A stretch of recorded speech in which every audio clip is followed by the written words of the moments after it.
Stop everything you're doing right now. Breaking Iran's top naval commander has been assassinated. Rear Admiral Alireza Tangsiri is dead. Israel killed him in an airstrike today. And Iran has vowed revenge. This is not just another military casualty. This is the most senior Iranian commander killed since the war began. And it changes everything. I need you to stop scrolling and listen carefully. In the next 20 minutes, I will show you who Tangsiri was. I will show you why Israel targeted him. And I will show you what Iran's revenge promise means for the future of this war. This is a major escalation. This is the moment when everything could spin out of control. But before we start, I need you to do something critical. If you understand what assassinating a top commander means, drop a comment right now. Share this video with anyone who thinks this war is winding down. And if you have not subscribed, hit that button now because this story is developing fast and I will have updates as they come. Let us start with what we know for certain. On March 26, 2026, Israeli forces carried out a precision airstrike in southern Iran. The target was Rear Admiral Alireza Tangsiri. He was the commander of the Islamic Revolutionary Guard Corps Navy. This is not the regular Iranian Navy. This is the elite force, the most powerful naval force in Iran, the force that controls the Strait of Hormuz. Tangsiri was not just any commander. He was appointed in 2018. He had led the IRGC Navy for 8 years. He was responsible for Iran's strategy in the Persian Gulf. He oversaw the fast attack boats. He oversaw the mine-laying operations. He oversaw the drone attacks on shipping. He was the architect of Iran's naval warfare strategy. And now he is dead. Israel found him. Israel tracked him. Israel killed him. This is a massive intelligence success for Israel, and it is a massive blow to Iran. The IRGC does not have many commanders of Tangsiri's experience. He was irreplaceable. His death leaves a hole in Iran's military leadership. Iran has responded immediately. The government issued a statement within hours. They called the assassination a terrorist act. They blamed Israel and the United States, and they vowed revenge. The exact words were clear. Iran will retaliate. Iran will make Israel pay. This is not an empty threat. Iran has the capability to strike back, and now they have the motivation. The timing is everything. This strike came on the same day that Iran rejected the U.S. ceasefire offer. Foreign Minister Arachi said Iran does not intend to negotiate. He said no talks have taken place. And then hours later, Tangsiri was killed. This is not a coincidence. Israel is sending a message. They are saying that diplomacy is useless. They are saying that force is the only language they understand. But this message is dangerous. It assumes that Iran will back down. It assumes that killing commanders will break Iran's will. History shows the opposite. When the U.S. killed Qasem Soleimani in 2020, Iran retaliated with missile strikes on American bases. They did not start a full war, but they showed they could hit back. Tangsiri's death will trigger a similar response, but it could be bigger. It could be more deadly. The Strait of Hormuz is the key. Tangsiri's forces control this waterway. 20% of the world's oil passes through here. If Iran wants revenge, they can close the strait. They can mine it. They can attack tankers. They can make the world pay for Israel's actions. This is the leverage they have. And Tangsiri was the man who knew how to use it. His deputy will take over, but he will not have Tangsiri's experience. He will not have Tangsiri's relationships. He will not have Tangsiri's knowledge of the straits, currents, and channels. The IRGC Navy will be less effective without him, but they will also be more desperate. Desperate forces take desperate actions. Israel knows this. They knew the risks when they ordered this strike. They decided that killing Tangsiri was worth the retaliation. They believe they can handle whatever Iran throws at them. They believe their air defenses can stop Iranian missiles. They believe their navy can protect their coast. They are betting that Iran's revenge will be limited. But what if they are wrong? What if Iran decides to go all out? What if they launch hundreds of missiles at once? What if they target not just military bases, but cities? What if they unleash their full arsenal? Israel is gambling with millions of lives, and they are gambling that Iran will be rational, that Iran will be restrained, that Iran will not escalate to total war. This is a dangerous bet. Iran is already angry. They have already lost nuclear facilities. They have already lost scientists. They have already lost soldiers. Now they have lost their Navy chief. At some point they will snap. At some point they will decide that restraint is weakness, that only massive retaliation will restore their dignity. That point may be now. Tangsiri's death could be the trigger, the event that pushes Iran from limited war to total war. The moment when everything changes, when the Middle East plunges into a conflict that no one can control. We are standing on that edge. We are watching to see what Iran does next. Will they strike tonight? Will they wait and plan? Will they target Israel directly or American forces in the region? The next 48 hours will tell us everything. Alireza Tangsiri was not a household name outside Iran, but inside the country, he was a legend. He rose through the ranks of the Revolutionary Guard during the Iran-Iraq War. He started as a young recruit in the 1980s. He fought in the naval battles of that conflict. He learned warfare the hard way. He earned his promotions through blood and sacrifice. By the 1990s, he was commanding small boats. These were the fast attack craft that Iran uses to swarm larger enemy ships. Tangsiri understood their strengths and weaknesses. He knew they could not win a conventional battle, but he knew they could win an asymmetric war. He became an expert in guerrilla warfare at sea. In 2018, he was appointed commander of the IRGC Navy. This was a major promotion. The IRGC Navy is separate from Iran's regular Navy. It is more powerful. It is more radical. It answers directly to the supreme leader. Tangsiri reported to Ayatollah Khamenei himself. He had the ear of the most powerful man in Iran. Under Tangsiri's leadership, the IRGC Navy became more aggressive. They seized foreign tankers in the Strait of Hormuz. They laid mines near shipping lanes. They used drones to attack Saudi oil facilities. They built a fleet of fast boats that could overwhelm any defender. They turned the Persian Gulf into an Iranian lake. Tangsiri was famous for his public statements. He threatened to close the Strait of Hormuz many times. He said Iran could do it in hours. He said no tanker would pass if Iran gave the order. These were not empty words. He had the forces to back them up. He had the mines. He had the boats. He had the missiles. He also built relationships with other regional forces. He worked with the Houthis in Yemen. He supplied them with drones and missiles. He helped them attack Saudi targets. He created a network of Iranian influence across the Middle East. He was not just a naval commander. He was a strategist. He was a builder of the empire. Israel had tried to kill him before. There were reports of assassination attempts in 2020 and 2022. Tangsiri was careful. He used decoys. He moved constantly. He rarely slept in the same place twice, but Israel kept hunting.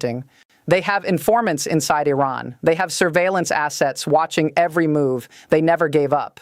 Today, they succeeded. The airstrike was precise. It hit Tangsiri's convoy as he traveled between meetings. The missiles were accurate. There was no escape. The man who had evaded death for years finally met it on a road in southern Iran. His death is a blow to Iranian morale. The IRGC is supposed to be elite. They are supposed to be protected. If their Navy chief can be killed, who is safe? This question will haunt Iranian commanders tonight. They will wonder if they are next. They will change their routines. They will look over their shoulders. Their effectiveness will drop. But his death is also a rallying point. Iran will use Tangsiri as a martyr. They will name streets after him. They will build statues. They will teach children his story. They will turn his assassination into a reason to fight harder, to resist longer, to seek revenge at any cost. The IRGC Navy will not collapse without him. It is a professional force. It has competent officers, but it will be different. Tangsiri had a personal style. He led from the front. He visited his troops in the field. He inspired loyalty. His replacement may be more cautious, more bureaucratic, less inspiring. This matters in war. Morale matters. Leadership matters. The force that believes in its commander fights harder. The force that doubts its commander fights weaker. Israel has not just killed a man. They have tried to kill a spirit. They have tried to break the will of the IRGC Navy. Will they succeed, or will they create a martyr? Will they weaken Iran's Navy, or will they make it more dangerous? History offers examples both ways. Sometimes assassination works, sometimes it backfires. The coming days will tell us which path Iran takes. One thing is certain: Tangsiri's death is not the end. It is a beginning. The beginning of a new phase in this war, a phase where commanders are targeted, where assassination becomes normal, where the rules of warfare are thrown out. This is a dark path, and we are walking it now. Iran has promised revenge. They have vowed to make Israel pay. The question is how? What can Iran do? What will Iran do? The options range from limited strikes to total war. Each carries risks, each carries consequences, and Iran must choose in the next hours. The first option is missile strikes. Iran has thousands of missiles. They can reach every city in Israel. They can target military bases. They can target infrastructure. They can overwhelm air defenses with sheer numbers. This is what they did after Soleimani's death. It is proven, it is effective, and it is controllable. Iran can choose how many missiles, they can choose the targets, they can calibrate the response, but missile strikes have limits. Israel's defenses are strong. Iron Dome, David Sling, Arrow. These systems can intercept most missiles. Some will get through, some will cause damage. But will it be enough? Will it satisfy Iran's need for revenge? Or will it look weak? Will it look like Iran could not hit back hard enough? The second option is attacks through proxies. Hezbollah in Lebanon, the Houthis in Yemen, militias in Iraq and Syria. These forces can strike Israeli targets. They can hit American bases. They can create chaos across the region. This spreads the risk. It makes retaliation harder. Israel cannot bomb Iran if the attackers are in Lebanon or Yemen. But proxies are unpredictable. They have their own agendas. They may not want to escalate. They may fear Israeli retaliation. Hezbollah has 150,000 missiles, but using them means all-out war with Israel. Is that what they want? Is that what Iran wants? The chain of command gets complicated. Orders get delayed. Actions get confused. The third option is closing the Strait of Hormuz. This is Tangsiri's specialty. This is what he prepared for. Iran can mine the waterway. They can sink tankers. They can make passage impossible. This would shock the global economy. Oil prices would spike to $200 per barrel. The world would beg for a settlement. Iran would have leverage. But closing Hormuz is dangerous. It hurts Iran's own economy. Iran needs to sell oil. It needs the revenue. Closing the strait cuts off Iran's own lifeline. It also invites military response. The U.S. has forces in the region specifically to keep Hormuz open. They would fight to reopen it. Iran could find itself at war with America, not just Israel. The fourth option is terrorist attacks, soft targets, Israeli embassies, Jewish centers, tourist spots. This is the old Iranian playbook. It was used in the 1990s. It spreads fear. It shows Israel that nowhere is safe. It is cheap. It is undeniable. And it is bloody. But terrorism carries a price. It turns world opinion against Iran. It justifies Israeli retaliation. It makes Iran look like a rogue state, not a victim. And it risks civilian casualties that even Iran may not want. The regime has its own image to maintain. It wants to look strong, not desperate. The fifth option is doing nothing visible. Secret operations, cyber attacks, sabotage, assassinations of Israeli officials. This is the Israeli playbook turned against them. It says, you want to play this game, we can play it too. It avoids immediate escalation. It keeps the conflict below the threshold of total war. But secret operations take time. They take planning. They take patience. Iran is angry now. They want immediate satisfaction. Their people demand visible revenge. Can the regime resist that pressure? Can they wait for the perfect moment, or will they act now while the blood is hot? These are the choices. And we do not know which Iran will choose. Maybe they will combine options, missiles and proxies, Hormuz and terrorism, a full-spectrum assault that overwhelms Israeli defenses and confuses their response. This would be the most dangerous. This would be the hardest to control. This could become total war. Or maybe they will choose restraint. A limited strike that saves face. A symbolic response that allows both sides to back down. This would be the smart choice. But it would look like weakness. It would disappoint those who want blood. It would risk regime credibility at home. The decision will be made in Thrawn tonight. The supreme leader will consult his advisors. The military will present options. The intelligence services will give assessments. And a choice will be made. A choice that could change the Middle East forever. We are waiting for that choice. We are watching. The next 24 hours will tell us everything. They will tell us if this war ends or expands, if diplomacy has a chance or is dead, if millions live or die. The weight of that decision is heavy, and it is being made now as you watch this video. Israel knew the risks when they ordered this strike. They knew Iran would promise revenge. They knew the Middle East would tremble, and they did it anyway. This tells us everything about Israel's strategy and their desperation. Netanyahu has been clear. He will not stop until Iran's nuclear program is destroyed. He will not stop until Iran's military is broken. He will not stop until the regime falls or surrenders. This is total war in his mind. And in total war, you kill the enemy's commanders. You decapitate their leadership. You make them fear for their lives. Tangi was a target of opportunity, but he was also a strategic target. his navy controls.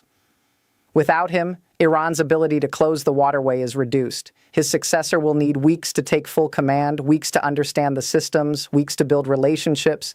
Israel has bought time. They have degraded Iran's capability at the critical moment, but they have also bought rage. Iran's desire for revenge is now personal. It is not just about nuclear facilities. It is not just about sanctions. It is about honor, about dignity, about showing that Israel cannot kill Iranian leaders with impunity. This is a dangerous motivation. It leads to decisions that are not rational, not calculated, not controlled. Israel is betting they can handle whatever comes. Their air defenses are the best in the world. They have defeated Iranian missiles before. They have beaten Arab armies in multiple wars. They believe in their military superiority. They believe in their technological edge. They believe in their ability to win. But belief is not reality. Overconfidence leads to mistakes. Israel has made mistakes before. The 1973 war caught them by surprise. The 2006 war in Lebanon was a failure. Military superiority does not guarantee victory. And this war is different. Iran is not Egypt or Syria. Iran is bigger. Iran is stronger. Iran has more allies. And Iran is cornered. A cornered enemy is the most dangerous. They have nothing to lose. They will use every weapon. They will take every risk. They will fight to the death. Israel is trying to break Iran's will, but they may be forging Iran's determination. They may be creating an enemy that will never surrender, never negotiate, never forgive. The United States is trapped in the middle. Trump wants to end this war. He talks about deals. He talks about victories, but he has given Israel a blank check. He has supported the assassination. He has provided the intelligence. He has made America a partner in this killing, and now he owns the consequences. If Iran strikes back, Americans will die. Soldiers at bases in Iraq and Syria, sailors on ships in the Gulf, civilians in embassies across the region. Trump will have to respond. He will have to escalate. He will be dragged into a war he does not want, a war that could define his presidency, a war that could destroy his legacy. The world is watching. China is watching. Russia is watching. Europe is watching. They are seeing how this plays out. They are learning lessons about American power, about Israeli resolve, about Iranian resistance. The global balance of power is being reshaped in these hours. Oil markets are already reacting. Prices jumped 5% on news of Tangsiri's death.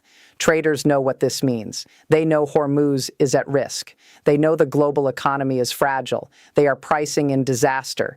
They are preparing for the worst. And ordinary people. They are the forgotten victims. Israelis in bomb shelters. Iranians in blackout darkness, Gulf Arabs wondering if their cities are next. They did not choose this war. They did not kill Tangsiri. They did not threaten anyone, but they will pay the price. They always pay the price. What can we do? We can speak. We can share the truth. We can demand that leaders think before they act. We can refuse to be silent while the world stumbles toward catastrophe. What would you do if you were in Thrawn tonight? Would you strike back immediately? Would you plan a careful revenge, or would you swallow your pride and seek peace? Who do you trust to protect you?